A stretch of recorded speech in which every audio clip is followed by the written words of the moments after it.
Greetings! Welcome to Electronics 2. This is lecture number 39 and I am Razavi.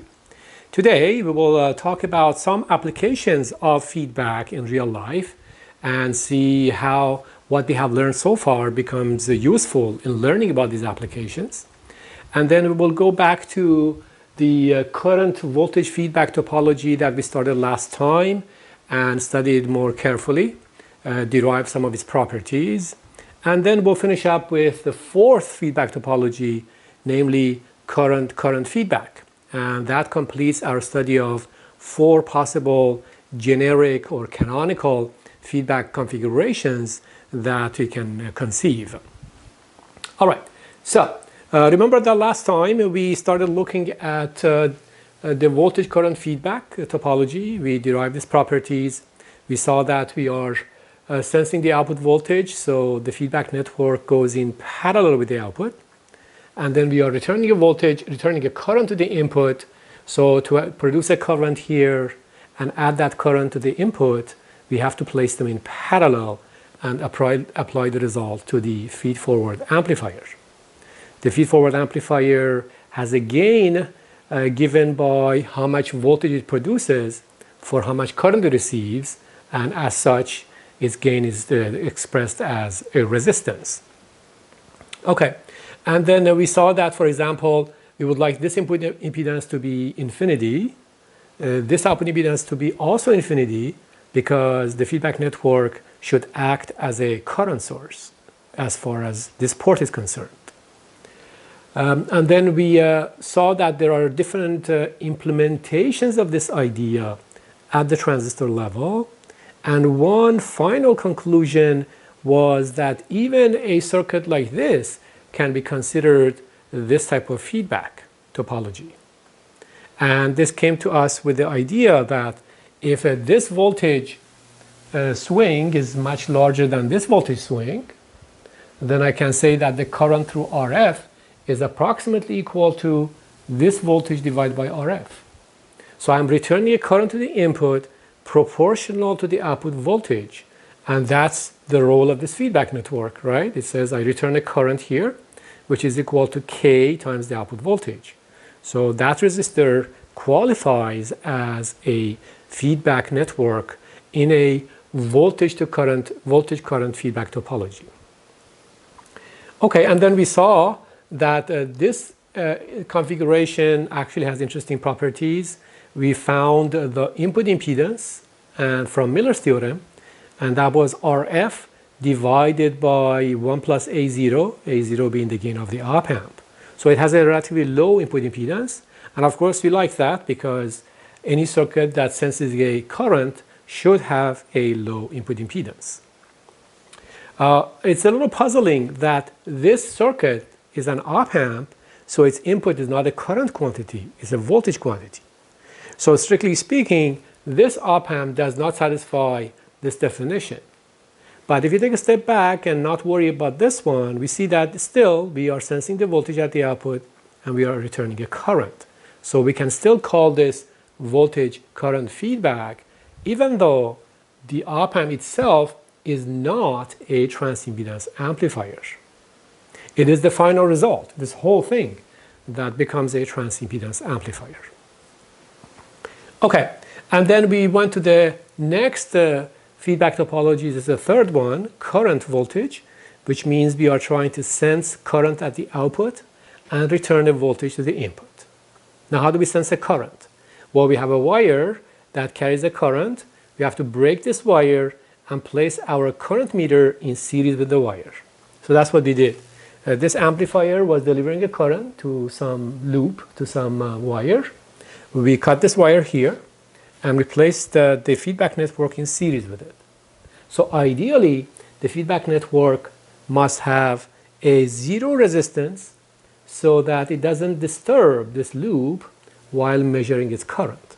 Of course, in practice, that's not true, but in the ideal case. All right, and then we are returning a voltage to the input. So we have to add or subtract voltages, which means the output port of this network goes in series with the input voltage and the input port of the feed-forward amplifier. Okay, so we briefly studied this last time, and we found that the closed loop gain is given by the open loop gain divided by 1 plus the loop gain, again, as usual. And in this case, the open loop gain is Gm, the transconductance of this circuit, okay? Because this circuit delivers a current in response to a voltage. So its gain is a transconductance gain, I out divided by this voltage, right? So the open loop gain divided by 1 plus the loop gain becomes the closed loop gain. And again, that's still a transconductance amplifier. All right, we also found the input impedance for this whole thing, and it turned out to be the input resistance of the original open loop amplifier multiplied by 1 plus the loop gain, which is what we saw in voltage feedback as well.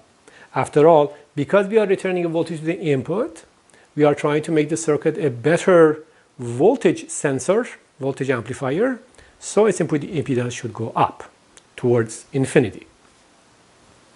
Okay, so today we'll study this more, but I just wanted to give you some examples of applications of feedback before we delve into the circuit. So let's go and look at some literature. Again, I've shown this to you before. This is the digest of the International Solid-State Circuits Conference, and I want to show you some papers from this conference. This is the premier conference in our field, so we have a lot of interesting stuff there. But before we go there, I wanted to go back to the data center concept that I talked about some time ago. Remember that Google and Amazon and Microsoft and many other ones have these very large data centers. Facebook, every picture, every video that you have resides in some servers in these data centers. A data center may have some thousands of computers, thousands of servers in there that store all this stuff and then provide download and upload ability for every user. Okay, so now here are a bunch of servers, a bunch of computers, right? And these all have to be connected to each other so that the data can go back and forth. All right, so now I have a server down here, another server over here, and let's say the distance is, I don't know, 20 meters, 50 meters, right? So how do we take the data from here to here? And that data is running at very high speeds. It could be 10 gigabits per second or 20 gigabits per second and so on. Well, we can't really use a cable for that. The cable will be too lossy. It will not allow the data to travel, for example, 20 or 50 meters. So instead, we use an optical fiber. An optical fiber has much lower loss and it can travel a long distance. So here's how it goes. So we call it optical link. So from, let's say, here, from here to over here, I run an optical fiber inside these racks. So there will be an optical fiber that goes like this. So that's an optical fiber. Okay, so the optical fiber carries the data in the form of light. So for example, we just turn the light on and off. So the light has a simple binary modulation of its intensity, right? No light, some light, no light, some light. Those are ones and zeros that go from here to here. Okay, so this is how it goes. We have an optical transmitter, which we call TX. The optical transmitter drives something which we call a laser diode. So this is a laser diode. A laser diode. It's just a laser. And when we give it current, it generates light. And that light comes out of the diode and enters an optical fiber. So this is a fiber. So the light travels through the fiber for some distance, right? For example, we're going from here to here, 20 meters or 50 meters or something. Okay, so we travel, and then on the other side, over here, we now need to receive this information. So now we have a receiver, right? So we call the receiver RX. So over here in RX, we need a device that senses light and generates an electrical signal corresponding to that light, right? So the light is carrying ones and zeros. Now we want to convert that light to electricity. So what do we do for that?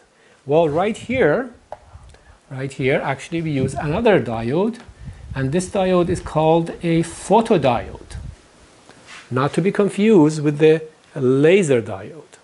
So here we have a photodiode.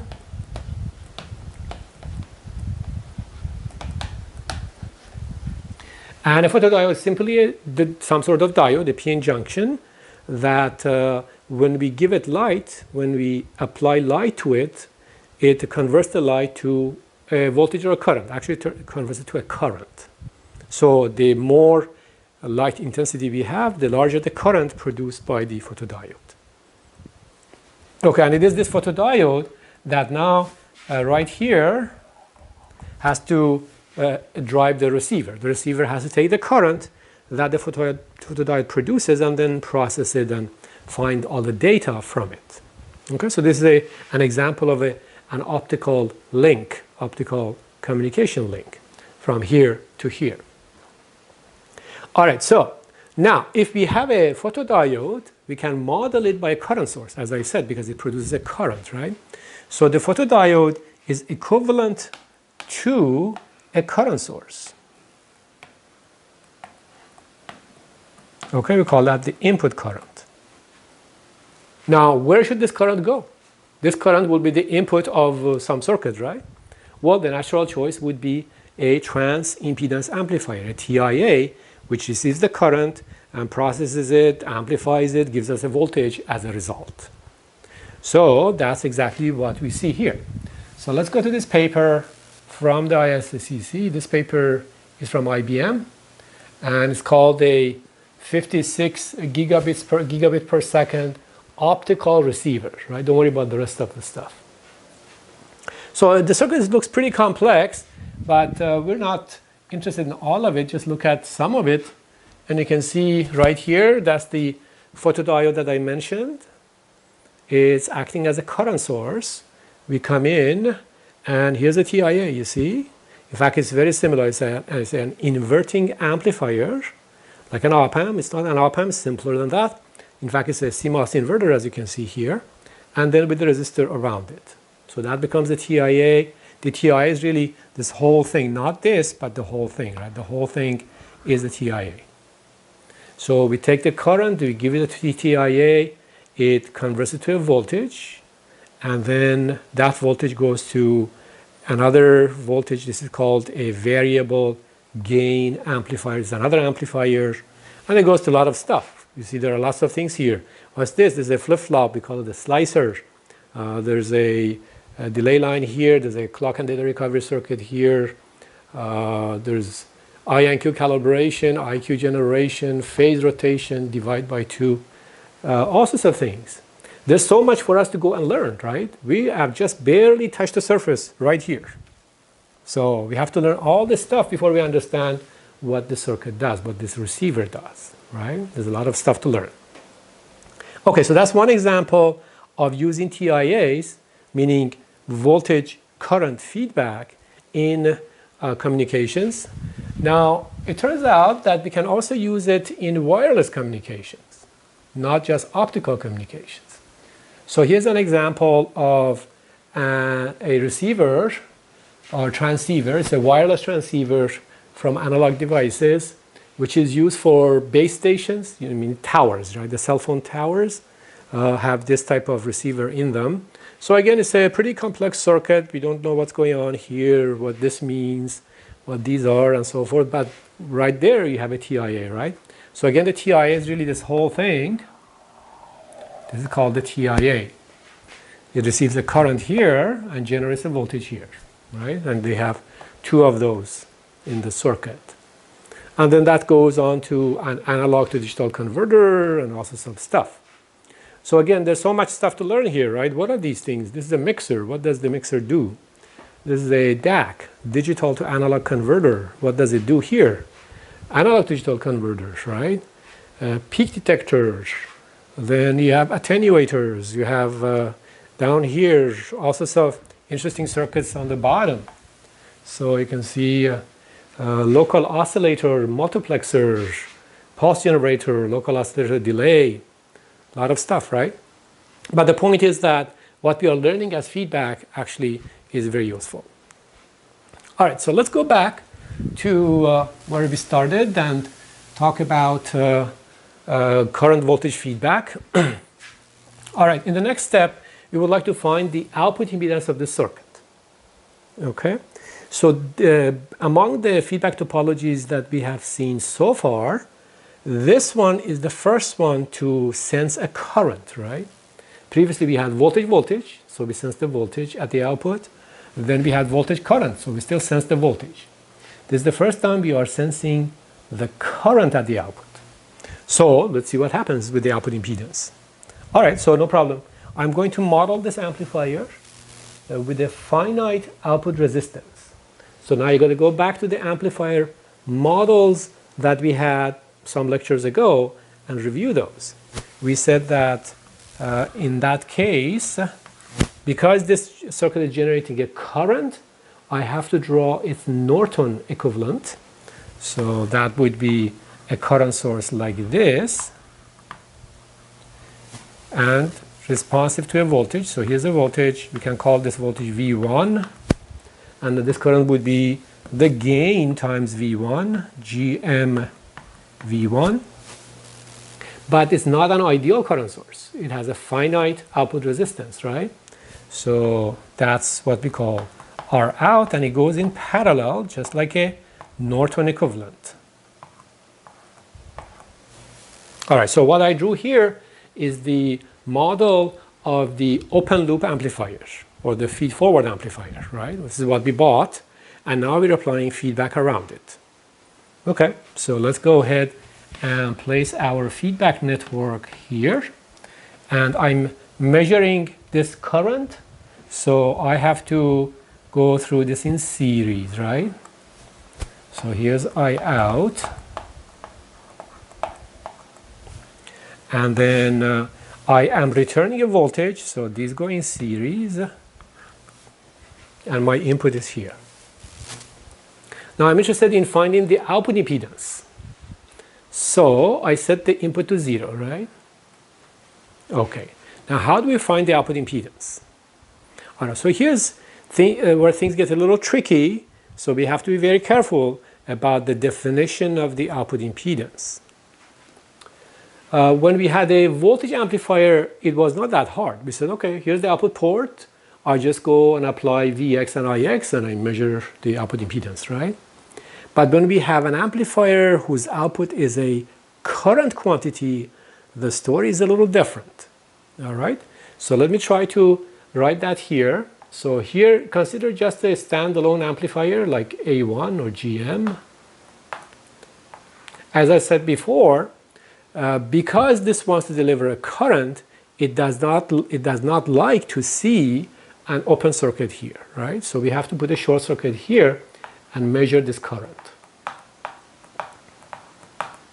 Okay? In fact, if you remember a long time ago when we defined the transconductance of an amplifier, that was the test setup, right? We said we place an AC short at the output, we measure this current in response to a voltage, right? All right. So this is the setup. So you see the duality between voltage output and current output. In the case of voltage output, this might be open circuit. We measure the voltage. In the case of current output, this is a short circuit, and we measure the current. All right. So this is the amplifier I buy, this amplifier. How do I measure the output impedance of this amplifier? Just the open loop feed-forward amplifier by itself. Well, what do I do here? Well, I have to cut this line and measure the output impedance between these two wires. Okay? So that's the key. We have to cut this line. So we have to do it like this. We have to place a voltage source here, Vx, and measure this current. This would be the output impedance of the circuit, of course with the input set to 0. All right, so we have to cut the wire and place a voltage source in series with the wire and then perform the impedance measurement. All right, so for any circuit of any form, with feedback, without feedback, when we are delivering a current, this is the proper procedure for finding the output impedance. Okay, all right, so let's go back here. I have the circuit, it delivers a current, and I would like to find the output impedance.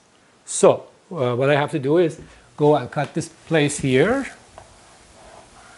and insert a voltage source, call it Vx, and now this time we'll call this Ix so that we're not confused about the actual signal that would come in from the input. So we'll call this Ix.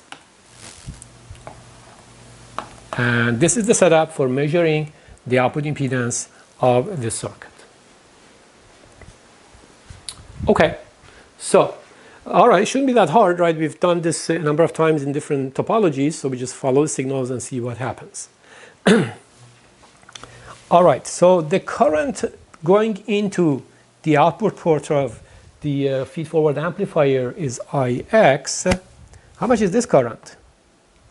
This current is also Ix, right? Because we have to satisfy KCL at this port. If I stand here, any electron that goes this way has to come out this way, right? So this is Ix, this is also Ix. Now this Ix continues into K, and K says, well, I will measure my input current and generate an output voltage equal to K times Ix. So it generates a voltage here equal to K times Ix. So far so good? All right. Now this voltage travels here and reaches the input of the feed-forward amplifier. The only thing is that the polarity changes. You see, this negative becomes positive. So what enters this amplifier is equal to minus K Ix. Okay? This is the total voltage that we measure for V1 from here to here. All right, so that's V1. Okay, now what does the feed-forward amplifier do? It says I have an input voltage equal to this. I will generate a current equal to Gm times that voltage, Gm V1. So it generates a current equal to Gm times that. So that is the Gm, the total current that this current source wants to draw. Okay, well, now we write a KCL here so that we can determine Ix. We're looking for Ix, right? So what I know is that the current through this resistor is how much? Well, if you just follow it carefully, this voltage difference is Vx. We have a single wire going all the way here. So ideally, the input impedance of K is 0, right? So there's no voltage drop. There's all the same wire going in here. And this is the same wire going in here. So this voltage is the same as this voltage, assuming that K is ideal, its input impedance is 0. Okay, so then this voltage Vx, the current through R out is Vx over R out. So let's write our KCL. We have a current source here, we have another current here, which is equal to Vx over R out. And these two have to add up to Ix. So that's equal to Ix. So now we can find Vx over Ix, and you can see that Vx over Ix is equal to, you can see that R out goes to this side, and then it gets multiplied by 1 plus KGM. So we have R out times 1 plus KGM. KGM, of course, is the loop gain. So what happened here? We see that the output impedance of the circuit has gone up by a factor of 1 plus the loop gain. This is not something that we have seen before for the other types of feedback that we've studied, right? Why does that happen? Well, this circuit wants to deliver a current which is a good copy of the input voltage. Of course, the dimension has changed, but the shape wants to be a good copy. So this circuit wants to become a good current source, and a good current source has a high output impedance. So as a result of monitoring this current by this feedback network, trying to regulate this current by the feedback network, we have raised the output impedance, we have made the circuit a better current source, and that's why the output impedance has gone up. All right, so these are the basic properties that we can identify for the current voltage feedback topology. Okay, very good. So let's look at some examples of these circuits based on this feedback topology. Unfortunately, as we go to the third and the fourth feedback configurations, the circuits become less and less intuitive, and in fact less and less common. The most common feedback topologies are voltage and current voltage, right? This voltage current, right? Voltage and voltage current. These last two have fewer applications, and the circuits are also less intuitive, so much we just try to look at them and see. So our hope is to build a transistor level circuit that implements current voltage feedback. All right? Okay. So here's how it goes. In some applications, we would like to deliver a current quantity to a load. So here's the load, RL, and I would like to deliver a current to it in proportion to my signal. So how do I do that? Let's put a current source up here. This is a P-type current source, right, from VDD. And I would like to deliver a current which I call I out. All right? Okay. Now, I'm not happy with this current source, right? This current source is not very good, so I would like to apply feedback around it to improve the quality of this I out. For example, I want this I out to be a good copy of my input voltage. So my input voltage is somewhere around here, and I'm trying to see how I can do that. So I have to monitor the output current, not the output voltage. Okay, so how do I do that? Well, so this current wants to go to ground, right? And how do I measure a current quantity? Well, what I could do is I could place a small resistor here. This resistor is so small that nobody feels that it's there, right? In other words, much smaller than RL. And now I have created a voltage proportional to I out, right? So this voltage is R times I out. Okay, so now I take this voltage and I subtract it from the input voltage, right? I'm trying to apply negative feedback. So I bring this over here and use an amplifier, an op amp, or something like that. I subtract this from this, And now this becomes a circuit that wants to regulate this voltage, right? This whole system wants to make this voltage a good copy of this voltage. Remember that? We said always U, the feedback signal, will be a good copy of the input signal X. So this wants to become a good copy of this.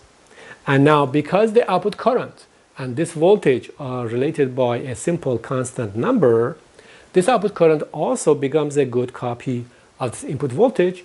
Of course, its dimension has changed. All right, so that's the basic current voltage feedback topology.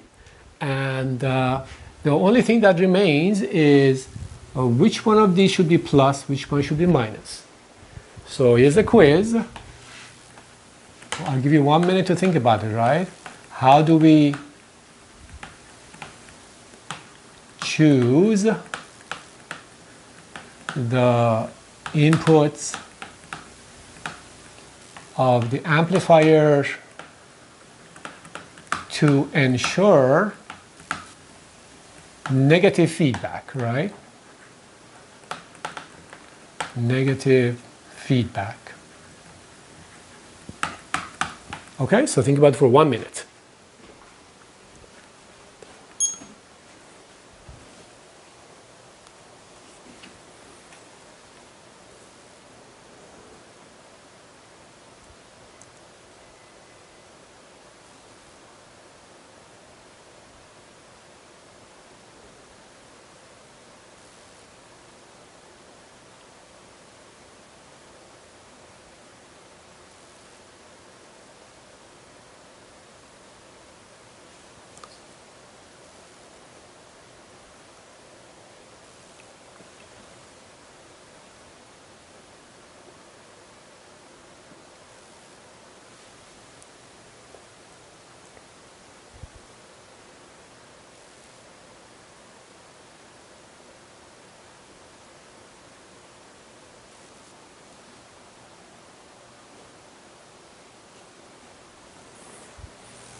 Okay, so how do we assign the inputs? Well, what we know is that if I go from here to here, this transistor acts as a common source amplifier.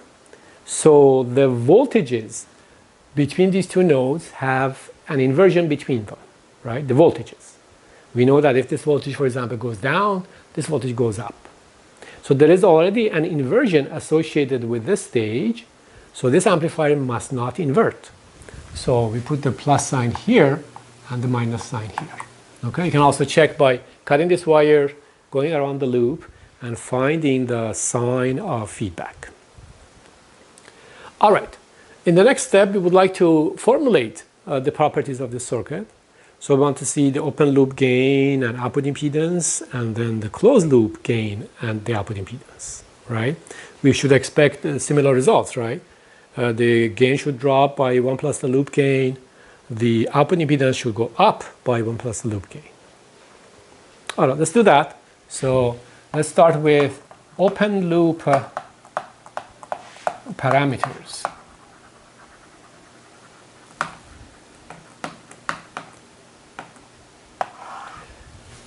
Okay, so what does the open loop amplifier look like? Where is the feed-forward amplifier?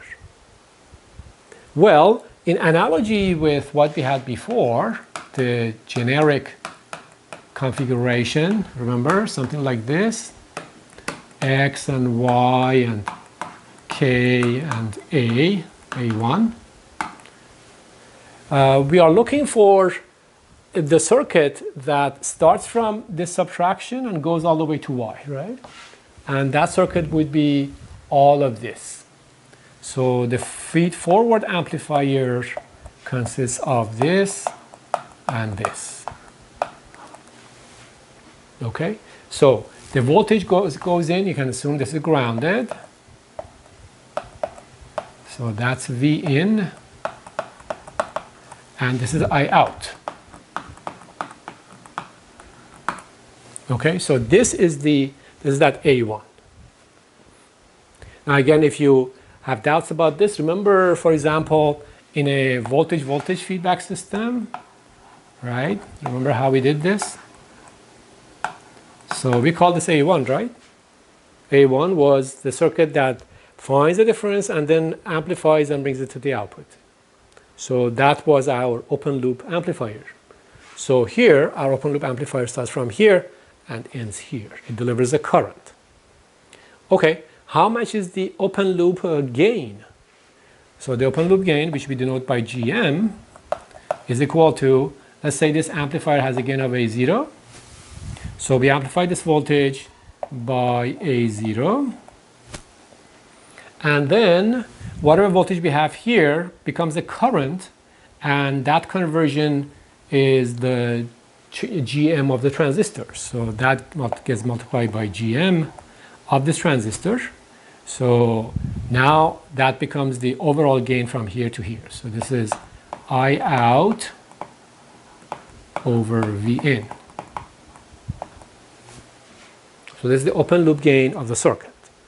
It is higher than the transconductance of the transistor by a factor of A0 as expected, because we're amplifying the voltage by a factor of A0 before we convert it to current. Okay, so this is a big transconductance amplifier. All right, how about the output resistance? So let's find our out. The input resistance is high enough, we don't worry about it, right? But how about the output resistance? Okay, so remember that this guy would like to deliver current to through a wire to 0. And what we have to do, according to the prescription that we had here, we have to cut that wire, place a voltage source in series, and then measure the current, right? So let's go ahead and cut the wire here. And in fact, I'm going to erase all of this.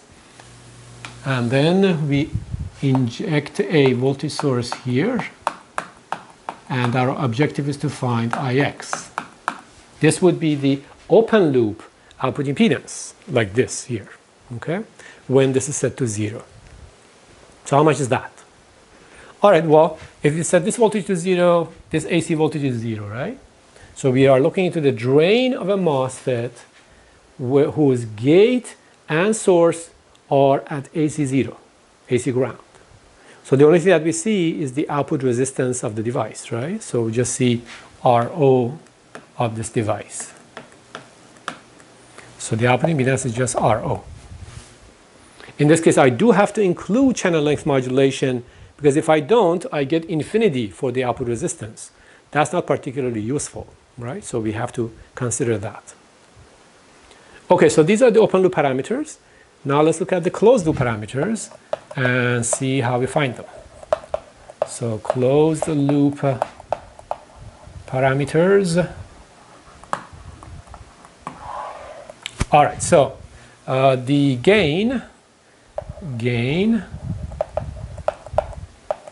which is this I out over this V in, right? Or this I out over this V in the closed loop system, is given by the open loop gain, which is this much, minus A0 GM divided by 1 plus the loop gain.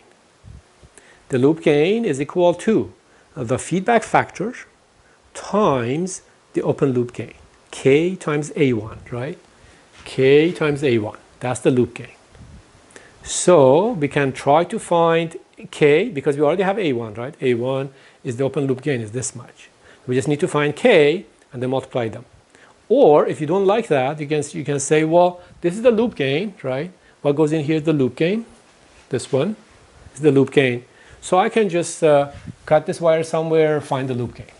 That works too, right? Not a big deal. Okay, so let's try to find the loop gain, because that might even be easier. So I'm going to find the loop gain as shown here. Here's a quick drawing. And what I will do is I'll break the loop right here. V-test. To find the loop gain, we set the main input to 0. So we have positive here We have negative here, positive here, and we are looking for this goes through R out and then goes through little r, and then this is Vf, right? We're traveling around this loop. We're going like this, coming all the way here, and Vf over Vtest multiplied by -1 will be the loop gain. Okay, so let's start from here. Vtest, what do we get here? Well, it's multiplied by plus A0, so here we get A0 Vtest. Now A0 Vtest is applied to the gate of the PMOS device. So it will generate a current given by Gm of the PMOS device times A0 Vtest. So the current will be, so here we have to be careful because the current will be this way, right? So that current will be Gm A0. I don't have room. I need to make room here. Okay, let me change the color of my pen also so that we can easily see what's going on. Okay, so this current, the drain source current, right? It's always the drain source current, not the source drain current. The drain source current is given by A0 Vtest,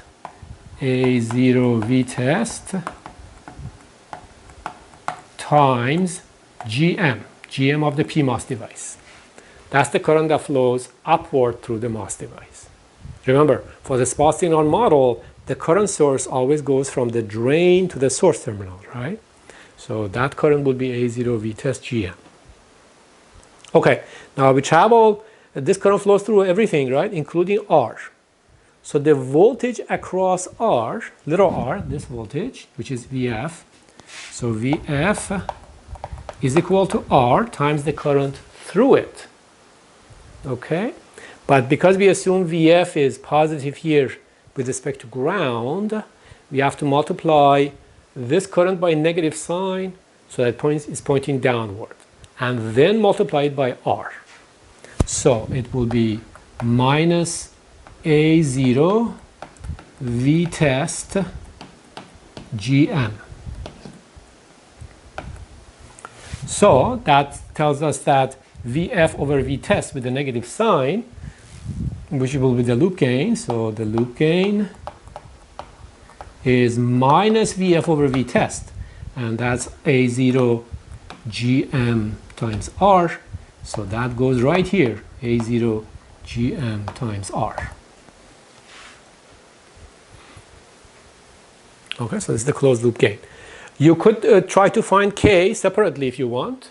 It's not that hard, it takes a bit of thinking, so you can find K. I decided this time to just find the loop gain by breaking the loop. All right, it's the same thing.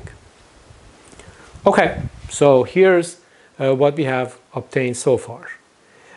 You might notice that I have cheated a little bit, right? Because when I was finding this current, I found it like this, and then I said that current flows through R. You might have said, well, but this device has an output resistance. So if you include the output resistance of this transistor, not all of the current goes this way, right? Some of it is lost to that R out. So strictly speaking, this is not correct, right? But we're making an approximation, so that's okay. All right, so the next one to calculate is the closed loop output impedance. So that means the output impedance of the circuit. All right, now how exactly do we do that? Where do we look? So here's the key, okay? So this is very important. There's a clear distinction between this topology and what we've seen in the past for other feedback configurations. So remember what we said. We said any circuit that delivers a current, if we want to measure its output impedance, we have to break that wire and go in there, right? So here we have to break this wire and place Vx over Ix. In fact, what we mean by the output impedance is the impedance that this resistor sees looking back into the circuit. Okay, that's what we mean by the output impedance. So I will scroll down a little bit and let's see if we can include that somewhere around here. So let's do this. Here's the circuit.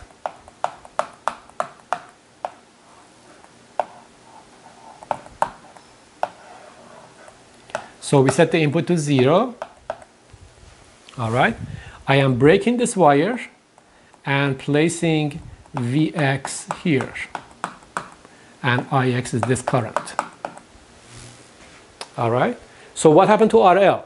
Well, we are saying that the output impedance of this circuit is the one that will drive RL. So we took RL out and we found the output impedance.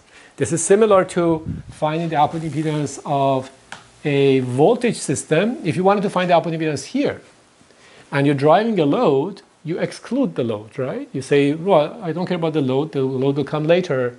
I just find the output impedance here. It's the same thing here. We exclude the load and we just find the output impedance of the main circuit by breaking this wire. Okay, so what is our prediction? Vx over Ix? Well, what we know is that it is the original open loop output impedance, which we found to be Ro of the transistor, times 1 plus the loop gain. That was our proof. So this would be Ro of this device here, right? Times 1 plus the loop gain, which we found to be A0 GM and little r. Little r is the little resistor here that monitors the current and converts it to a voltage. So that is the output impedance of the closed loop amplifier. Again, as a result of monitoring the output current, we have raised the output impedance to make the overall circuit a better current source. So that's what we get.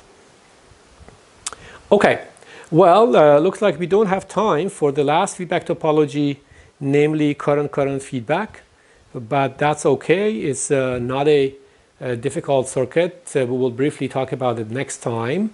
And then that wraps up the study of 4 basic feedback topologies. And then we continue with some other interesting related topics.